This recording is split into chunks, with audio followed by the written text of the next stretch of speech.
Assalamualaikum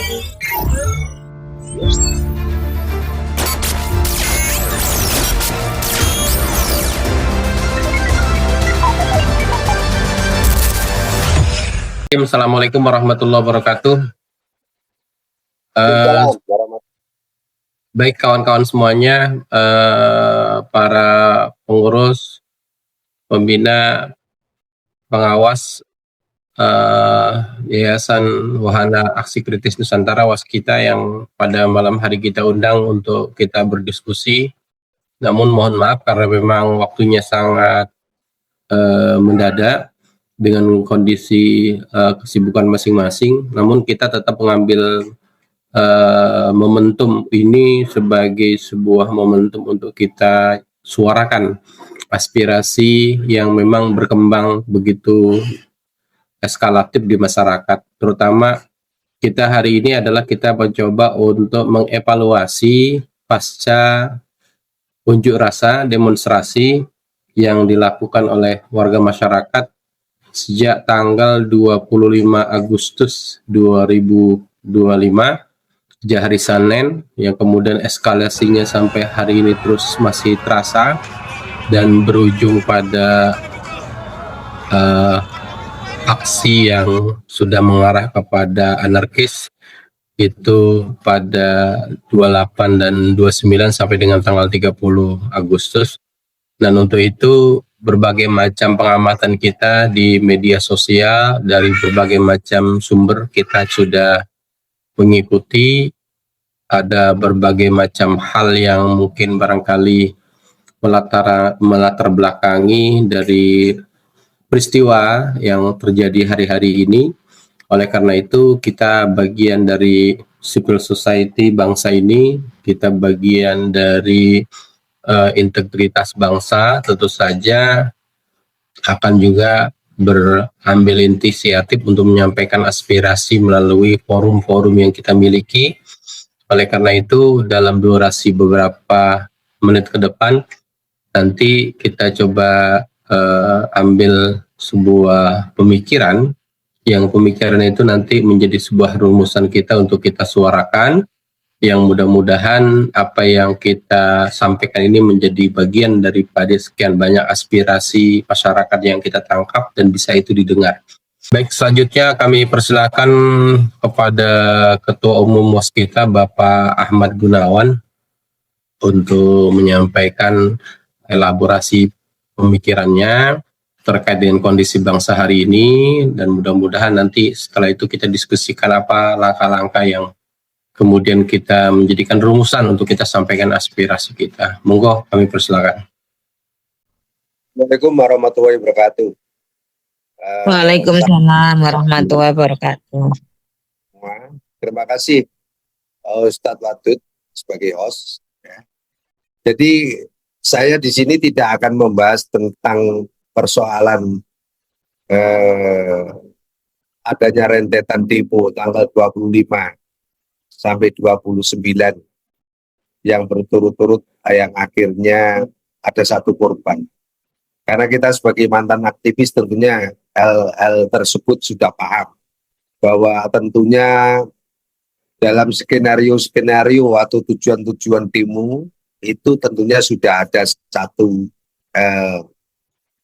planning ya, siapapun mereka, baik kelompok buruh maupun oleh kelompok mahasiswa. Kita tidak akan bahas itu, karena kalau kita bahas itu ibaratnya nggarami lautan yang mereka sebetulnya sudah sangat paham. Persoalan ada kalimat ditunggangi dan sebagainya, setiap demo pasti ada ya, dimasuki hal-hal yang demikian. Tapi intinya pemerintah ke depan ini ya, poin-poin yang perlu segera dieksekusi oleh eksekutif, para pembantu presiden terutama. Karena kalau DPR menjadi sasaran itu adalah kejengahan mereka selama ini terhadap perilaku dewan, ya, personil-personil anggota dewan yang pada dasarnya hanya beberapa bintir orang lah sebetulnya yang mau menyampaikan aspirasi kepada masyarakat secara luas. Saya sendiri banyak teman-teman dewan di Senayan, tapi mereka ketika kita mintain tolong mintain bantuan dalam hal mengawal kepentingan masyarakat kecil, itu 1-2 orang yang paling tangkap. Ya, apakah mereka itu saking sibuknya dengan konstituennya atau seperti apa kita kurang tahu. Tapi yang paling krusial ya, satu, pemerintahan Prabowo ini segera dievaluasi. Persoalan ada anasir-anasir orang-orangnya ex Jokowi ataupun orang-orangnya geng Solo dan sebagainya, itu konsekuensi logis. Tapi kita harus kembali kepada meritokrasinya. Ya. Contoh real yang sangat menyakiti hati rakyat itu wakil menteri yang sebetulnya itu sudah melanggar keputusan MK ya. Kalau nggak salah keputusan MK nomor 80.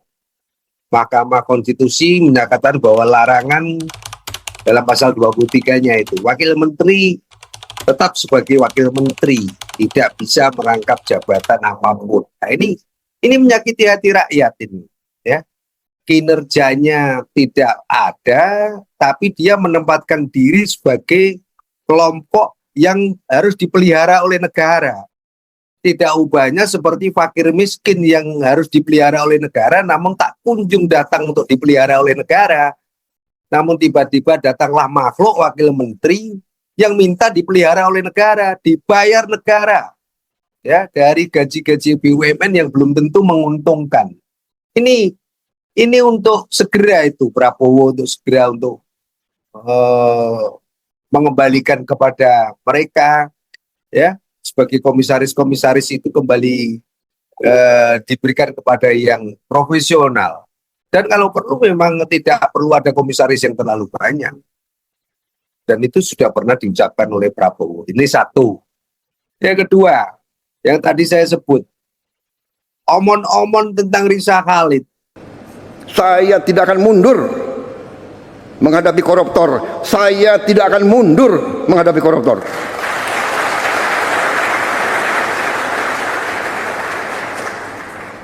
Mereka harus mengerti, saya ini siap mati untuk bangsa dan rakyat ini. Saya tidak takut mafia manapun, saya tidak takut.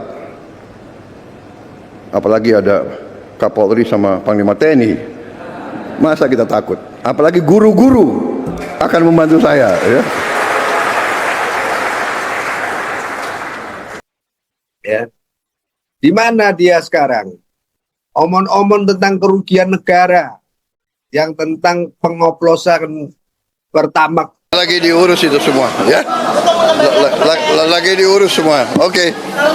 Kita bersihkan, kita tegakkan, kita akan pokoknya membela kepentingan rakyat. Hari ini kita lihat, ya, peluncuran bank emas pertama dalam sejarah Indonesia. Oke, terima kasih. Lagi diurus semua. Oke. Kita bersihkan, kita tegakkan. Pertalite menjadi Pertamax. Nah, itu kerugian itu harus dicatat oleh BPK. Jangan hanya omon-omon doang. BPKP yang memberikan catatan kepada Pertamina. Oh, ini loh negara rugi dengan kelakuannya Risa Khalid CS kemarin. Ya kan? Kerugian negara itu mencapai sekian triliun. Nah, dari kerugian yang merupakan itu adalah hak masyarakat yang telah dibayar di depan loh itu. Itu dibayar di depan itu oleh rakyat yang seharusnya dia bayar Pertalite, ya, ternyata disuruh beli harga Pertamax. Itu dikembalikan, ya. Sistemnya nanti seperti apa, nomenklaturnya seperti apa, pos anggarannya seperti apa, presiden yang harus mengatakan itu.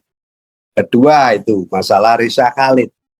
Ketiga, ya, masalah yang orang mengatakan selalu diajar oleh kepentingan Amerika, yaitu dengan tarif 19% dan sebagainya. Nah, ini apakah sudah ada dampak daripada perilaku ekonomi yang sudah terasa sekali tentang adanya ketentuan pajak yang boleh dikatakan yang diambil oleh Amerika, bahkan ketentuannya itu kalau Amerika kirim barang ke sini itu 0%, dan sebagainya. Apakah sudah ada dampaknya? Ini harus dilaporkan kepada masyarakat. Oh, ternyata jomplang ini APBN kita, penerimaan fiskal kita jomplang dengan adanya kebijakan Trump dan sebagainya. Ini kelompok-kelompok elit yang harus berbicara. Nah, ini saya akan berbicara untuk kelompok-kelompok yang paling marginal aja deh.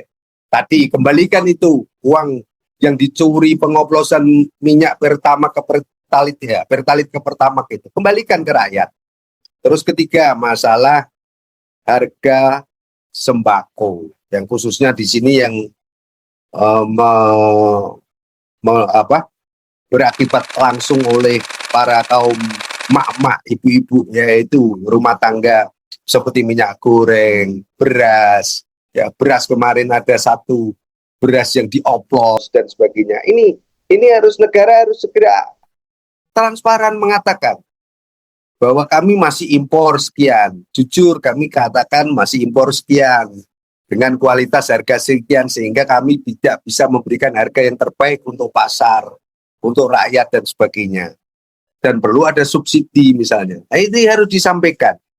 Kebutuhan-kebutuhan pokok seperti minyak goreng, telur, ya, yang harusnya bisa dipenuhi oleh dalam negeri, daging dan sebagainya, rata-rata masih banyak impor. Nah, itu penghiburan masyarakat yang dalam waktu dekat itu cukup sederhana, yaitu harga BBM aja deh. Kembalikan, misalnya pertalit kemarin, sekarang ini harga berapa? 10.500 atau 11.000 itu kalau di SPBU itu. Itu dipotong harganya 50%. Tadi ini ketiga ya. Keempat, bahwa pajak negara yang diterima oleh negara yang selama ini Sri Mulyani selalu menekankan di mana-mana pajak, di mana-mana pajak. Sementara eksekutifnya, orang-orangnya di Dirjen Pajak tidak pernah ada satu evaluasi penerimaan yang transparan, ya, baik pajak dalam bentuk korporasi maupun perorangan. Nah, ini perlu dievaluasi apa yang dilakukan oleh Sri Mulyani selama ini. Terkadang dia, ya, tidak bisa memberikan informasi yang terbaik untuk rakyat, baik yang rakyat elit maupun rakyat awam gitu loh. Kalau rakyat awam itu cukup sederhana, di mana harga-harga naik pasti ada satu inflasi, ada yang nggak beres, ya kan?